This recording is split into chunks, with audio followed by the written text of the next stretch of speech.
Hello there. I'm Scotty. You're not. Welcome to the 31 on 31. I'm doing 90s horror. It's the 31 on 31 90s horror edition. I got 31 90s horror films. I'm going to rank them from worst to best. In my opinion, of course. This is my opinion. And I have to stress that because I have a feeling some people's are not going to particularly care for where I rank some of these movies. Also, there was a change. I had to add 2 movies in. I took out, I took out Stephen King's It and another one and added in the 2 Tales from the Crypt movies. And if you're wondering why both, because I said before, no sequels or remakes, I'll explain it.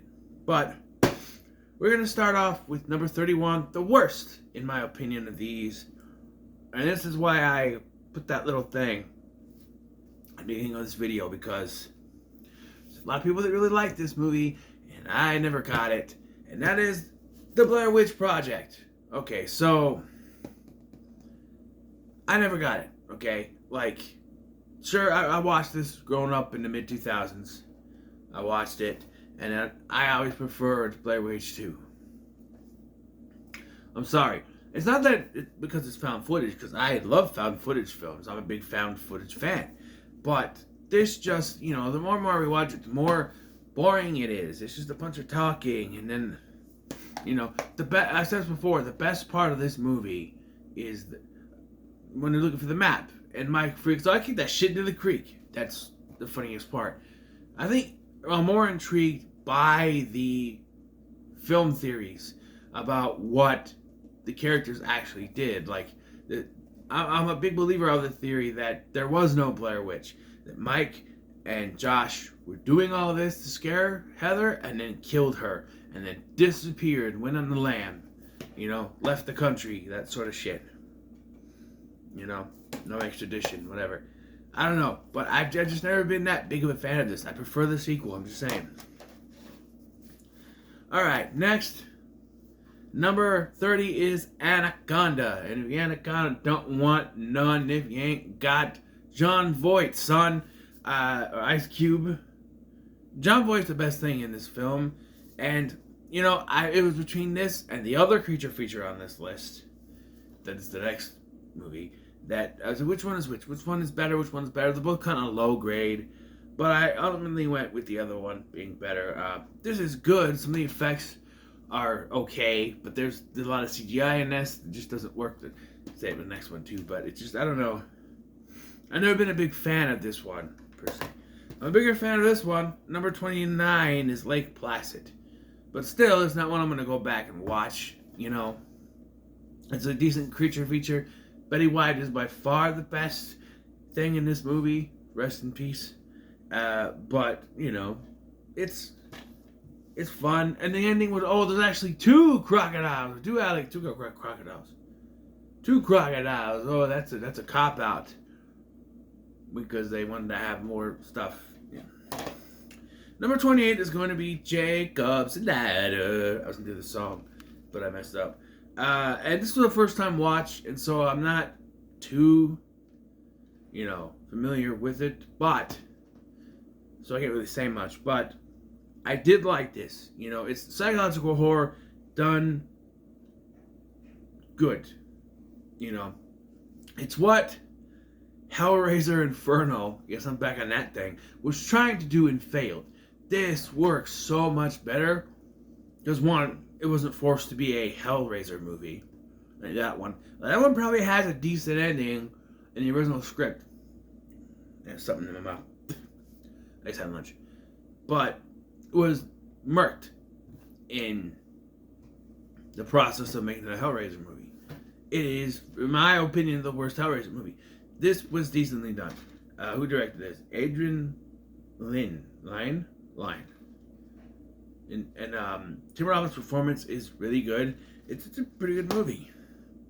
Next up, yes, we're going to get John Hurt. We're going to travel in a time machine back to the 1800s, and we're going to visit Dr. Frankenstein and Frankenstein Unbound, number 27. Yes, this was just, it's a Roger Corman flick.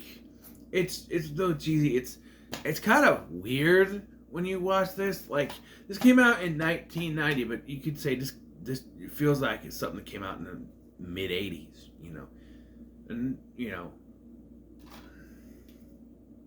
yeah. But it is an interesting way to do the story. I mean, John Hurt boning Mary Shelley is one thing, but no one bats an eye at a talking car. Really, I don't know. It's a fun movie to just go and look back at. Number 26 is Flatliners, another first time watch, and I really enjoyed this. Not as much as all the other ones. The acting in this is good. I'll always say it. William Baldwin, an underrated Baldwin. Kevin Bacon and Kiefer Sutherland and Julia Roberts.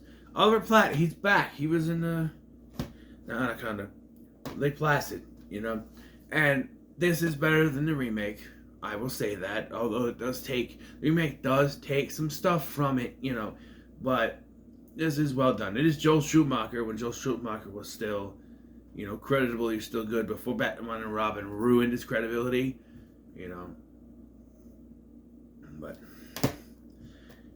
speaking of directors who lost their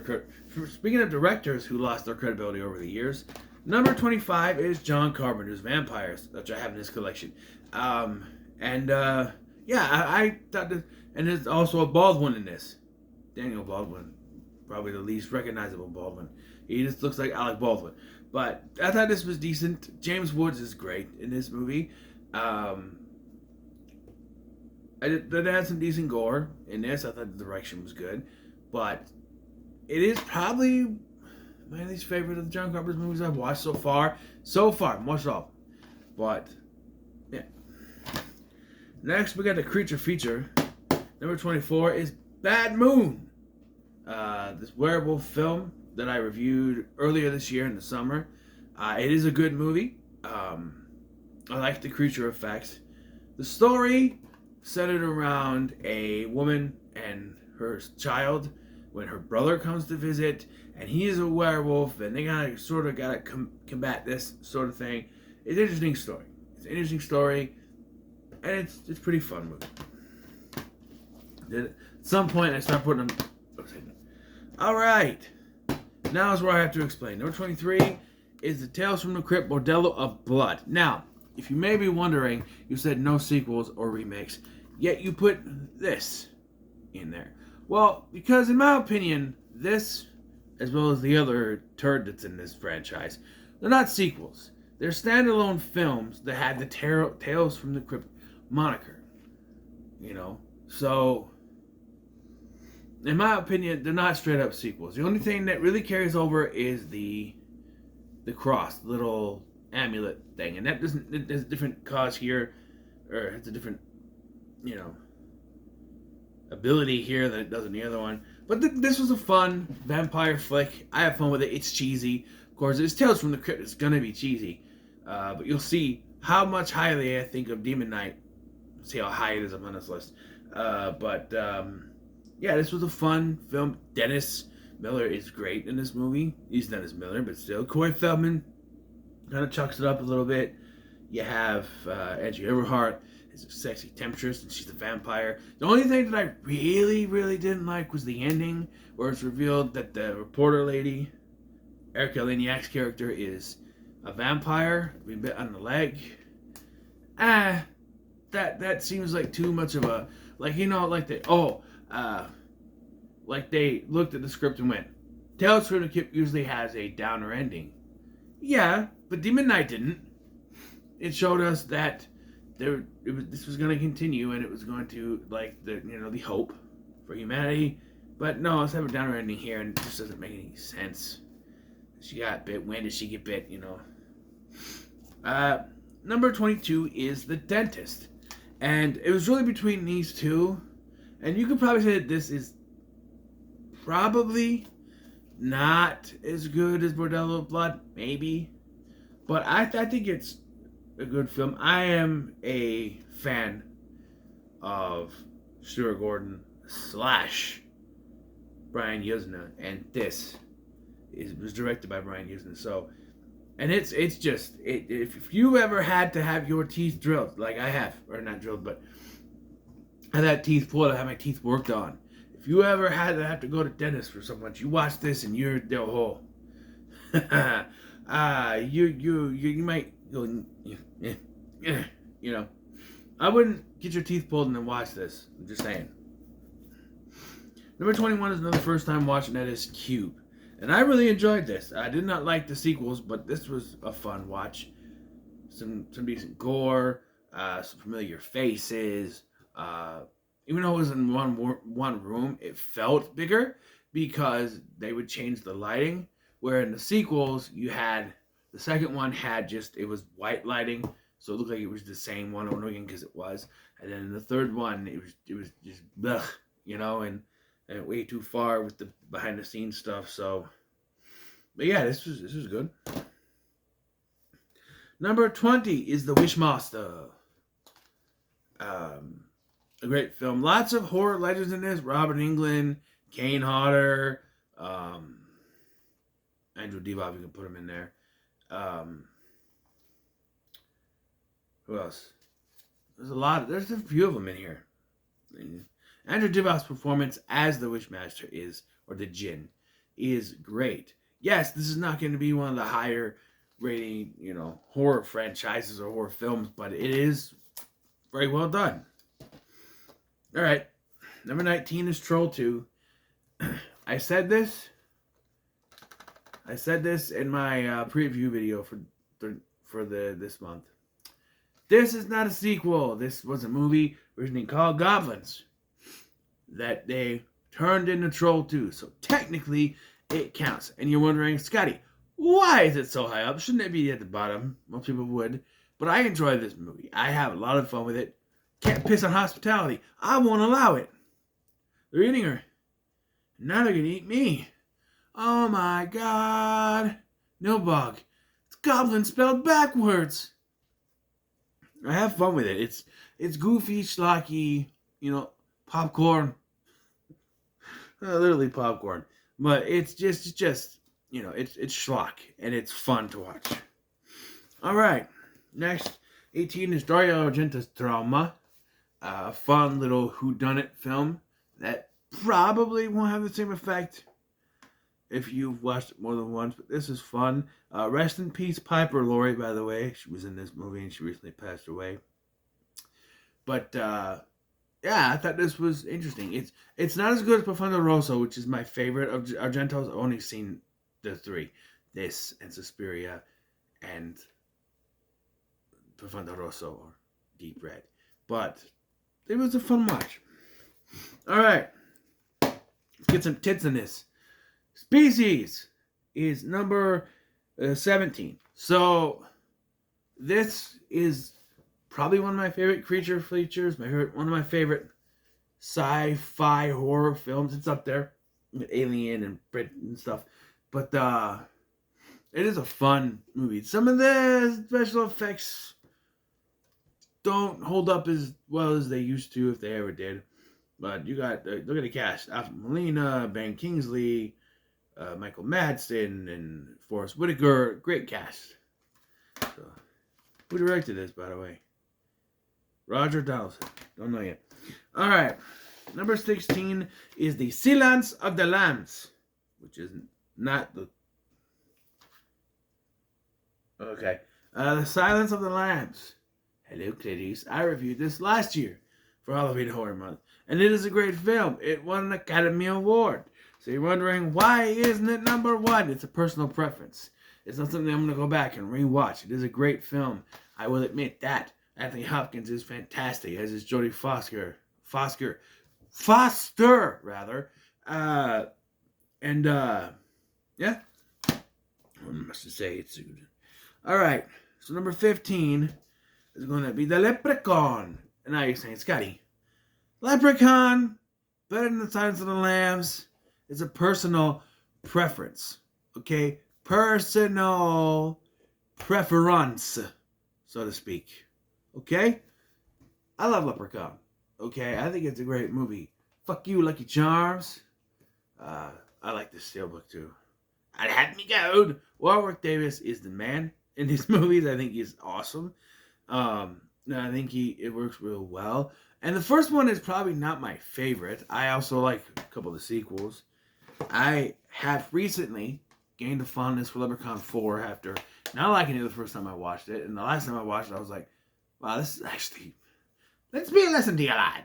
Always wear a prophylactic. I don't know why, but I really enjoy that movie. It's, And I also like 2 and 3. I know people think that Bridget is insufferable, but I like that movie. Alright, number 14 is The Grr, which is a movie with Matthew Lillard where they say it's just Stu Macher. He didn't die, he just went to college and did this stuff. Sure. It's a nice little idea about the myth or urban legend of like if your roommate commits suicide, then you can get a free A's. You get A's and all your automatic A's, and so that plays into the story. And there's twists and turns in this that I'm not going to discuss right here, but it is twisted and turned and thrown all over the place. And yeah, by the end of the film, you're like, wait, who did what now? But it's a fun watch. I recommend it. All right. Number 13 is This Disturbing Behavior. Another movie that the ending, to me, is what's the problem. The original ending is better. And it also explains the absence of Nick Stahl. He just disappears from the movie. And then they have the final act. And then he's like... I remember sitting there watching this going, wait, what happened to Nick Stahl? What happened to him? He's just gone. And that's because he was supposed to pop up again. Because they changed the ending. But, teenagers are being brainwashed. Is that a word? Brainwashed, excuse me. To be outstanding citizens, but they're also cuckoo pants. So, stuff happens. And it's not that bad of a movie, actually. David Nutter directed. He directed that episode of Smallville, first episode. All right. Number 12 is Idle Hands. This is a fun stoner horror film with Devon Sawa, who has a hand that kills his parents, and then they chop it off, and he goes all over the place, and you got her playing Debbie. Vivica A. Fox, excuse me. Jennifer. The hell's her name? Jessica, rather. She's not Jessica Alba, and she's not credited. Here's who's credited: Devon Sawa, Seth Green, Eldon Henson, and Vivica A. Fox. Really? You're not gonna credit Jack Noseworthy? Okay. I mean Jessica Alba. She wasn't anything. I think this was the same year that the movie Punks came out. You don't know Punks. You gotta go back. You don't find it. She was on YouTube. Punks is that? I used to watch on a Disney Channel. I used to think it was a Disney Channel original movie, but it's not. Punks. That I don't think it's even Disney. I couldn't even do it for December. Although I could cheat and say, well, I watched on Disney Channel, so it counts. Then again, I watched Back to the Future Part 2 on a Disney Channel, so I don't know how far that would go. But yeah, it's a fun flick. There. All right, number 11. I know what you did last summer, and you're gonna wonder, whoa, this is not in the top 10 because a lot of people will put it. I just don't. I mean, I like it, but I don't. I prefer the sequel. And no, not always. Still, I prefer Still No End to the Summer. I seem to like that one better. This is fine. It seems like it was trying too hard to be Scream, but it works. The cast is great. But this is one I've never been too high on. It's always the sequel for me. We are in the top 10 now. Okay. These are my top 10. So if I was to do a top 10 90s horror films, then this would probably be my top 10, I guess. So, number 10 is From Dusk Till Dawn, with George Clooney and Quentin Tarantino's. This movie, it's a virtual expectation. If you don't know what it is when you go in, when it flips on its head halfway through and you realize, oh, it's a vampire movie. Because it starts out as a gritty Tarantino style film. and then boom, vampires right in the middle. And I love George Clooney in this movie, and his whole thing was, look, don't tell me you don't believe in fucking vampires, because I don't believe in fucking vampires, and what I saw were fucking vampires. So yeah, I love that, and it's a great flick. It's a great flick. Number 9, Candyman. I recently rewatched this part of it. It is very well done, directed by Bernard Rose. Very well done. It is the best of any of them. The new one is okay, but this one is still a classic. Tony Todd is awesome in this movie. Even Virginia Madsen is pretty good, if not a smoky performance. But the makeup effects, Tony Todd having real bees in his mouth, I couldn't do that. Nope. I'm too afraid of the bees. I can't. Nope. I saw My Girl. I know what happened to Macaulay Culkin. I'm not going anywhere near bees. Okay? No, sir. No. Anyway, number 8 is The Frighteners with Michael J. Fox, his last starring role in a live-action film. He did do Mars Attacks after this, but this was his last starring role. But yeah, this is, Frank. He plays Frank, and he can talk to ghosts, but he uses it to scam people until another ghost shows up and starts killing people. Turns out to be a ghost of a serial killer who was, fried in a chair, but old Johnny Bartlett, he didn't stay dead, and now he has to figure out a way to stop him. So, number 7 is, wait for it, 7. See what I did there? Did you see? Did you see? Did you get it? Did you get it? Did you get it? Did you get it? Yes! Anyway, fantastic film. From all this point, I think all these are fantastic. Like, the top 10 are ones that are high on my list. This, like the ending, what's in the box?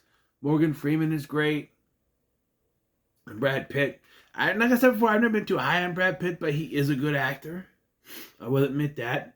And just Kevin Spacey, nobody wants to say anything good about Kevin Spacey anymore, because of what he did. But you cannot doubt, there's no doubt, you cannot deny, that is the word, you cannot deny that he was a phenomenal actor, okay? That he had some pretty good roles. So, his acting prowess was good.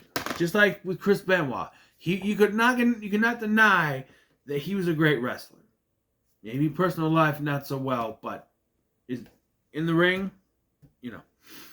Number 6 is Urban Legend, a slasher film following Scream, just like, this is Urban Legends now. And I think out of all of them, this is the most like Scream, as it has a group of teenagers, college students here, talking about urban legends, as if it were like the horror movies and stuff. You know, Robert Englund, he's back in this one. And, if there is one thing, is the reveal who the killer is. Spoiler alert, it's Brenda. And she just goes crazy. Mustang! And her... Apparently, I found out that they had her hair put down for most of the film because they thought that if they saw she had frizzy hair or curly hair, whatever, that people would know she's the killer. Hello, on the box. By the way, Jared Leto doesn't remember doing this movie. He denies it. And I watched the Talkville podcast, and Michael Rosenbaum had a bunch of horror movies on posters behind him, Friday the 13th, stuff like that. I want to type in the comments just once, hey, I love your posters on your wall, but just one question. No urban legend? Question mark. He was in the movie. He's right here. And actually, his hair is almost covered, so he almost looks like Lex Luthor there. His hair is pretty much covered, but yeah. Number 5 is going to be a movie that freaked me out as a kid, has a brilliant twist at the end, and is a supernatural horror film or someone speaks to ghosts, and that is The Sixth Sense with Bruce motherfucking Willis. This was a great twist back in the day. I remember vividly. we were down in Missouri, right, visiting some relatives, and my mom and her cousin were gonna go down to the basement and watch horror movies. I believe one of them was The House on Haunted Hill. I believe the remake, but we watched this, which is a horror movie. So I don't know what they were thinking, but they said this was okay. This was, yeah, they didn't want us to get scared, but we watched this. I'm sorry. Don't want us to get scared. We watch. Come on, this is a horror movie. Yeah, it has stuck with me all these years. I only recently bought this last year because, you know, eventually I'm going to do a revisit on this because I'm going to eventually do all Shyamalan's films. And this is the one he's most well known for, is this one. But it is a well done film. Before we continue. However, there was another supernatural horror film about someone with psychic abilities who could talk to ghosts that I think is better than The Sixth Sense. I said it. It's overshadowed by The Sixth Sense, but I think it's the better movie, and that is Stir of Echoes with Kevin Bacon. Excuse me. Yes, this is better than this. Okay? I'm just saying, Stir of Echoes is better. It's well done. David Koepp directed this. Kevin Bacon's performance is fantastic. It is very well done. You know, it is like an opposite thing where he is alive, unlike the twist of The Sixth Sense, which I did not spoil in that. But if you don't know, 5, 4, 3, 2, 1, Bruce Willis is dead the entire time in that movie. But here, he is alive, and he does survive, I believe. But it's just such a great movie, and it's so well done. I just watched it recently, like this year, and it blew my mind. Okay, top 3 now. In the top 3, you probably already know, knowing me especially, what the top 3 are going to be. Number 3 is going to be The Faculty. Yes, another one following that of Scream, but it's Alien Invasion movie. They talk about Invasion of the Body Snatchers, which is kind of what it's like. And it's very well done. I can say that a lot. Directed by Robert Rodriguez, which he also directed From Dusk Till Dawn. But this is the better one for me. I think it's always well done. Some of the CGI not so good, and upon a rewatch, it is very obvious who the queen is when you really think about it. Because it's like, oh, who's the new girl? Oh, she's new here. Okay, it's her, right? Like, they think it's the principal, and they kind of set you up with that earlier when the gym teacher yells, "Yeah, what do you want?" But the thing is, that would only work to the audience if they didn't show us the principal being attacked by the other 2 teachers. So, yeah, that kind of takes away. Of course, it's not going to be her, but it's the new girl, Sandy Sue, whatever the hell her name is. Number 2 is Tales from the Crypt, Demon Knight, a fantastic film from beginning to end. Great gore, some nice effects. Billy Zane, it may be too late, but I've always lobbied for Billy Zane to play Lex Luthor. I think he would be a great Lex Luthor. I think he's getting too up there in age. He's in his 50s, and I think that's just, I don't know. They could always do an older Lex Luthor. I've always seen Lex Luthor as an older person anyway, because look at the 1978 Superman movie. I feel like Gene Hackman was in his late 40s when he did that, and Christopher Reeve was in his late 20s, so there's a difference there. And even in Lois and Clark, John Shea was in his 40s, and Dean Cain was in his late 20s. So, you know, the Lex has always been older than Clark. Until Smallville, when he's only 10 years older, which is, you know. But anyway, this is a great film. I don't know why I started talking about Lex Luthor. Oh, because of Billy Zane. You go, ho, dunk, pole, dunk, well, then, there, motherfuckers. He's just fantastic. Here you go. Long, hard one. Number 1, shut the front door, shut the fuck up. You know what it is. And hold on, because it's a Scream, baby. That's right. Number 1 is a Scream. Was there any doubt? Was there any doubt that Scream was number 1? If there was, go away. Leave, go. Go for a walk. Come back and admit that you're in denial. Because this is the best horror movie of the 90s.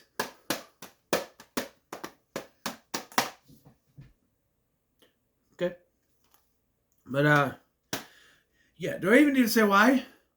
It's a Scream. Do it. Come on. The acting, this everything, and everything in this movie is great. It's fantastic. To the moon all the times is great.